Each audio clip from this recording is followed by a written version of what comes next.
Hello, it's Miss Coconut. How are you doing? I'm doing well. So today I wanted to talk about winter solstice and some things that you can do to honor the rituals that you were previously doing, but you probably don't feel like doing at the moment because you may be going through a seasonal affective disorder. It's a type of depression that hits around this time, especially if you're heavily melanated. You're going to feel this very oppressive energy trying to sit on you. It's the same time of year, coming out of fall and heading into the winter. You feel like your energy is gone. You feel moody. You don't want to be bothered with people. And you can also have this depression in the other seasons, but mainly you find it around this time. And it has a lot to do with the months, during the winter being colder. The sun isn't as vibrant in heat in some parts of the world, and you're going to be affected by the long cold nights, and short daylight hours. And so you might find yourself, instead of doing your rituals and practicing and being vigilant with your magic, especially your prosperity work, you might find yourself oversleeping. You may, find that you're eating too much, you're not working out, and you're just kind of laying around on the couch. So I wanted to talk about that and some things that you can do to help counteract this. So as we head into winter solstice, that's the time when the season is officially marked as changing. And you are going to now go into the holiday season. And this is another time when people are depressed over loss, over loved ones that have transitioned, over, not having enough money they feel to pay their bills and buy gifts. So you have to kind of take a step back from that and be able to celebrate the seasons changing without dealing with the consumerism and pressures of the holiday seasons, okay? So winter solstice is usually around December 21st. And there's lots of celebrations that occur with this. Going back centuries, people have always gathered together and have always had feasts, and they would invite their family and neighbors because this is the time just before the harsh winter hits and you won't be able to travel. So you're going to have this one last feast to celebrate life before it dies. If you're rich, if you are religious, you're celebrating your religious savior's birth during this time.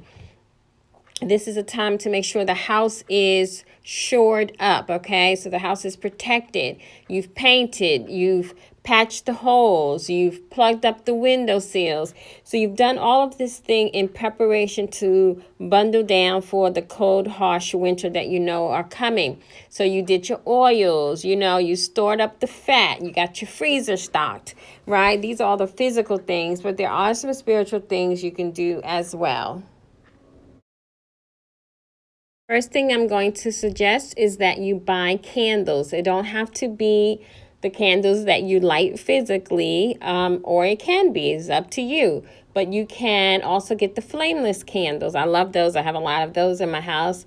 And the candles represent the sunlight. We know the sun is going to come around again and bless us. The sun is eternal. So we know that time is coming. So the candles stand in remembrance of that the sun will shine bright and warm again for us. Okay, that's our hope. That's symbolism of the Savior coming back around to save us. So you can light candles for your loved ones that have transitioned. You can light candles in hope for each of your family members, that they have a great year, that their goals are met, that they have enough food and shelter, and etc. So candlelight becomes very important during the winter months because it is so dark. The flame reminds us again that hope is coming. A lot of the ancient ancestors would gather evergreens and bring them into the home as if they could absorb the energy of this evergreen living organism.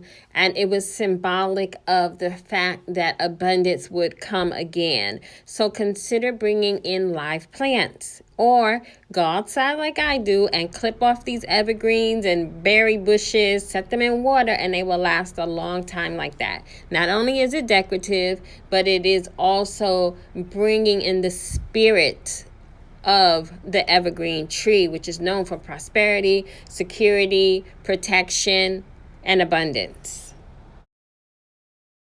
The tradition of the Yule log dates back to the pagan days, okay?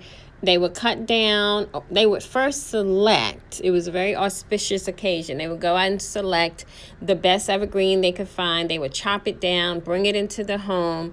Usually it was done by someone considered blessed, okay, almost like a priest. And they would feed this huge evergreen tree, and then eventually that became a log, into the fireplace, and that provided warmth for the winter. So it was symbolic of the sun again providing. Okay, so that's why you see the tradition of the Yule logs. And then eventually from the tree, it became a log. From the log, we just got a cake. So, hey, this is modern times. Maybe all you're going to do is bake or buy a log cake, but you know why you're doing it. Now, this next tip is very practical. During the winter months, obviously you have to weatherproof your home, but you also want to invite not darker but lighter colors into the home, warmer textures, heavier textures that are more luxurious in nature to make you feel more treasured, warm, and cozy. There's a term for this that's called Hygge. And it's the idea of finding contentment in the simple things of life with your loved ones, your family and friends, and enjoying cozy moments with them that don't require much.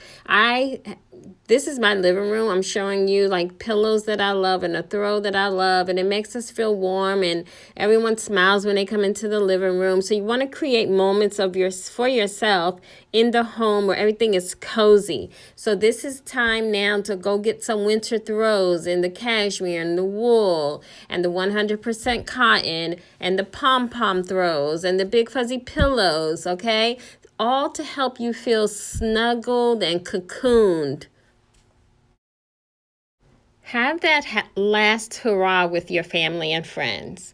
If you're the type to shut down, make a concerted effort to have a small dinner or gathering, or go to a movies together, or go out to dinner together, meet for drinks one last time before the winter finally hits. This is a great way to foster good relations with the people that you love and who love you, and to feel like you're connected to something bigger than yourself and what you may be feeling. Now, winter's here. The snow is falling. That first snowfall of the year is magical. Go ahead and wish for everything that's on your heart and put that energy into the atmosphere. But also, there are so many creative ways to use snow in your rituals for the winter, including my favorite, which is I take a snowball and I speak into it and I throw it as far as I can and I walk away. But there's several other ways you can use snow and ice in your rituals for this winter to make sure that you are bringing abundance and prosperity into the home. And lastly, this is the time to release your intentions. Winter teaches us how to let go, but that's not just letting go of the negative, letting go of the bad, letting go of people that don't deserve us, letting go of toxic relationships, letting go of bad habits, letting go of weight. It's also letting go, releasing intent and power for the new year. This is where you set your long-term goals for spring, okay? So there are a million ways that you can incorporate this last thing into your winter magical workings. It could be journaling. It could be taking up a new hobby. It could be crocheting a bunch of sigils into a blanket.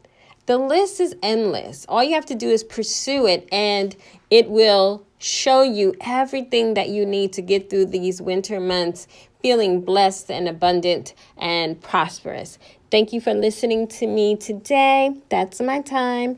As always, I'm wishing you love, health, peace, prosperity. Om Shrim Brezi.